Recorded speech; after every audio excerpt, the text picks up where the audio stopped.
Okay students जो आज topic हम कवर करने जा रहे हैं वो है Coulomb's law. It is one of the most fundamental laws in physics and बहुत सारे बच्चों को मुश्किल लगता है कूलम्स लॉ को समझना। और बस जस्ट एट द एंड हम क्या करते हैं, हम उसकी स्टेटमेंट को रट्टा लगा लेते हैं, उसको याद कर लेते हैं, उसको समझते नहीं है। बट इंशाल्लाह in today's lecture we will study कि कूलम्स लॉ है क्या और उसकी एक्चुअल वो किस बारे में है। ब्रीफ कॉन्सेप्ट हम कूलम्स लॉ का आज डिस्कस करने वाले हैं। So before going into deep into the Coulomb's law, उससे पहले लेट्स डिस्कस अबाउट फोर्सेस। हम सब लोगों ने देखा होगा there are different kinds of forces. जैसे कि हम लोगों ने किसी बॉल के ऊपर फोर्स लगाई, या the force of attraction between us and the earth, हमारे और हमारी ज़मीन के दरमियान जो अट्रैक्शन की फोर्स है वो फोर्स होती है। सिमिलरली कोई एक ऐसी फोर्स है जिसने एटम्स और प्रोटॉन्स को और तमाम चीज़ों को आपस में इकट्ठा करके रखा हुआ है, बांध के रखा हुआ है। It means that there is a force also. अब हमने जब बात की कि लाइक चार्जेस जो हैं वो रिपेल करते हैं और अनलाइक चार्जेस अट्रैक्ट करते हैं, it means that if they are attracting or repelling each other, so we can think there might be a force, the force of attraction or the force of repulsion, right? हम ऐसा भी तो सोच सकते हैं ना कि वहां पे फोर्स मौजूद है। लेट सपोज कि ये एक पॉजिटिव चार्ज है, अगर इसके पास मैं एक नेगेटिव चार्ज को लेके आती हूँ, ये पॉजिटिव चार्ज है और ये नेगेटिव चार्ज है, तो ये अपनी जगह से डिस्प्लेस हो जाता है, मूव कर जाता है और ये दोनों अट्रैक्ट करते हैं, एक दूसरे के पास आ जाते हैं। तो कोई ना कोई फोर्स तो थी ना, खुद ब खुद ही तो ये नहीं आ गए। There was some force behind this and that force is called force of attraction. Similarly अगर दो नेगेटिव चार्जेस में रख दूं, ये माइनस क्यू है, ये माइनस क्यू है, तो ये दोनों चार्जेस को अगर मैं इकट्ठा रख दूं तो ये क्या होंगे, एक दूसरे से दूर जाना शुरू हो जाएंगे। ऐसा क्यों हुआ? That was because of the force of repulsion. तो it means we can say there are some forces behind this attraction or this repulsion। जैसे हम three fundamental forces of nature की बात करते हैं, one is electromagnetic force, sorry nuclear force, और gravitational force and electromagnetic force. Three forces की हम बात करते हैं, but here we can say there is another force that is behind the attraction or repulsion of these charges, and this force is, we can say, Coulomb's force, or we can say force of attraction or force of repulsion। so यहाँ पे हम लोग एक जो new force introduce करवा रहे हैं, हम लोगों को पता चलता है वो है Coulomb's force.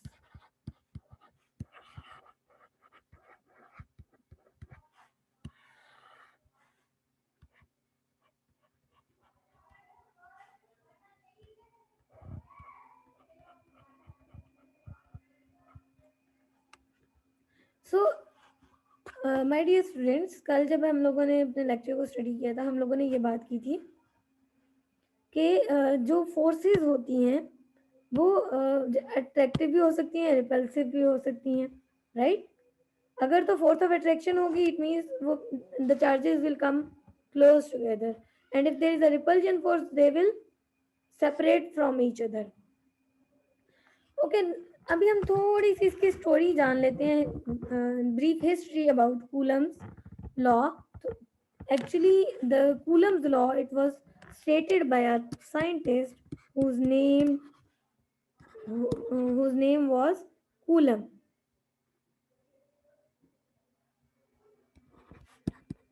and he was a French scientist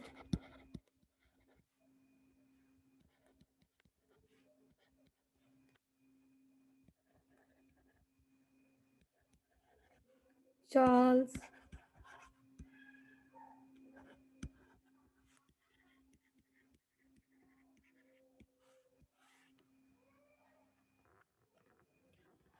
and इसी साइंटिस्ट के नेम पे ही वो उसको उस लॉ का नेम रखा गया।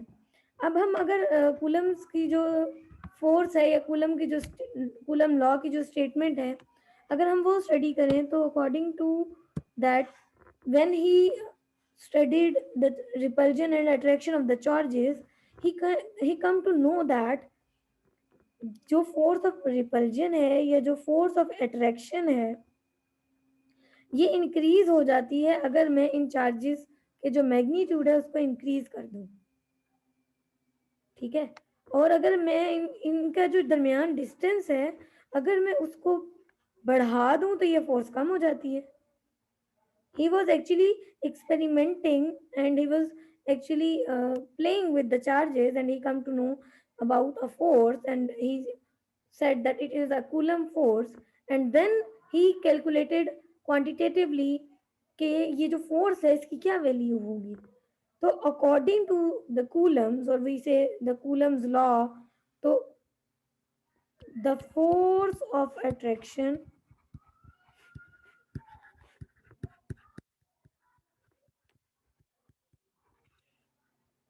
or repulsion between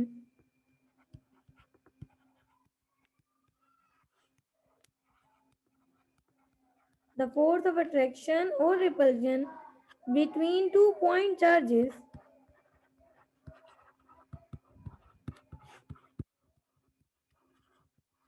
is directly proportional to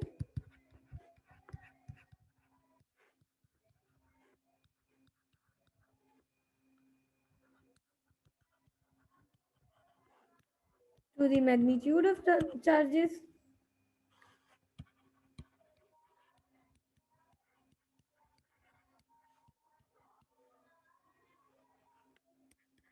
To the product of magnitude of charges, and it is inversely proportional to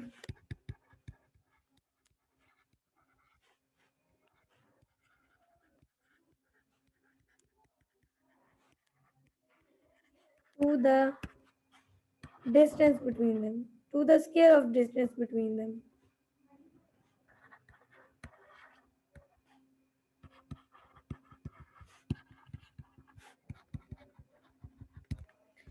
अभी अगर if I right it mathematically तो आपको ज़्यादा अच्छे से क्लियर हो जाएगा कि उसके accordingly, according to the Coulomb, Coulomb's law और द साइंटिस्ट कूलम, तो फोर्स है वो डायरेक्टली प्रोपोर्शनल है किसके, प्रोडक्ट ऑफ चार्जेस के। यानी अगर मैं एक चार्ज लूँ Q1 और अगर मैं दूसरा चार्ज लूँ Q2, तो उसने कहा कि ये जो फोर्स है ये डायरेक्टली प्रोपोर्शनल है to the product of charges.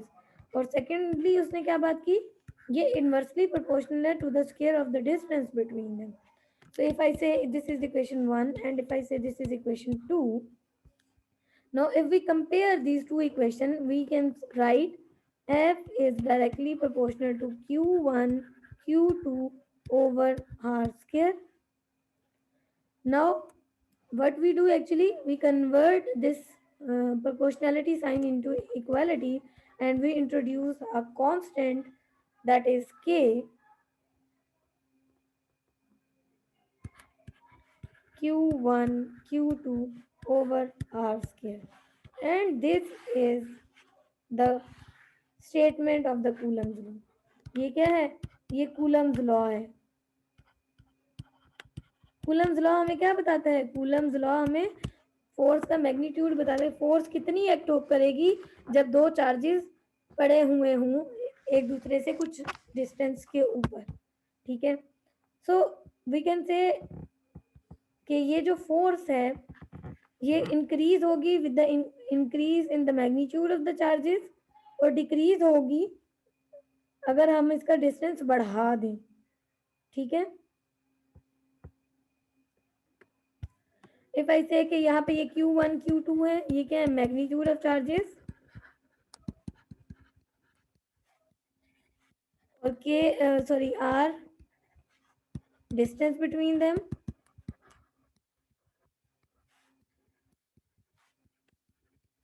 And उसके बाद क्या है, के क्या है, constant of proportionality. Okay, now here the thing that is very much important, you have to remember this point, that कि ये जो k है, the value of this constant, it is dependent upon the medium between the two charges. The value of k depends on the medium. For example, if the medium is air, तो k की value कुछ और होगी, और अगर हमारे पास medium water होता है तो k की वैल्यू कुछ और होगी। ठीक है, एंड अगर हम k की वैल्यू फाइंड आउट करें तो k की वैल्यू, because it is a constant, so k, the value of k is 9 exponent 9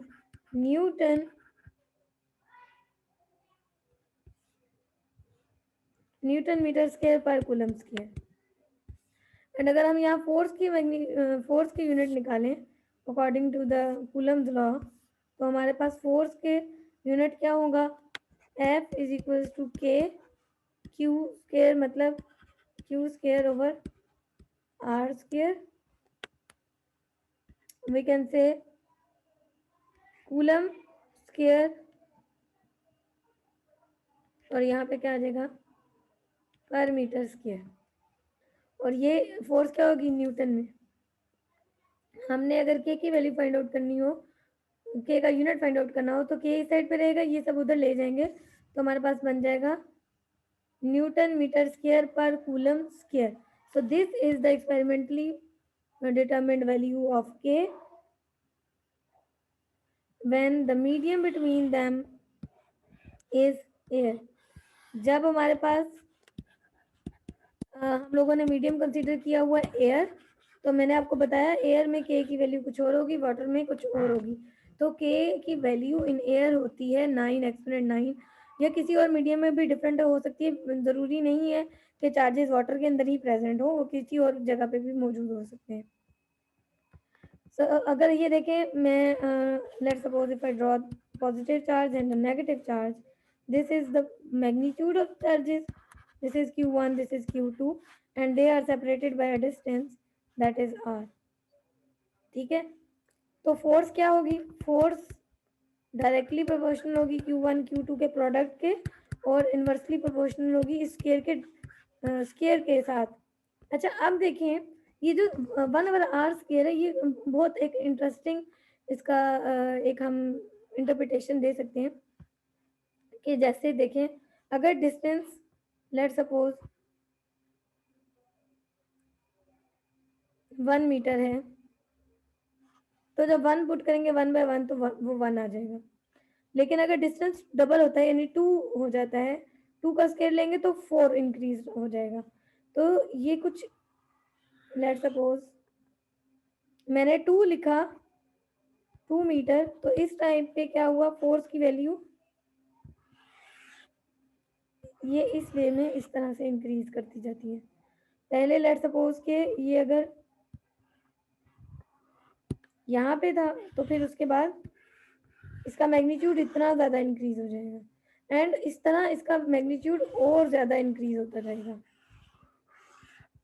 ठीक है स्टूडेंट्स, सो ये अगर हम कहते हैं 1/r स्क्वायर है,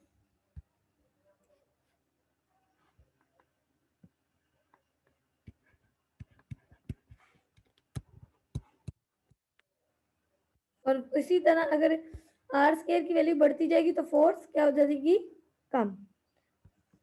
सो ये था ब्रीफ कॉन्सेप्ट कूलम्स लॉ का। आई होप कि आपको समझ आ गया होगा।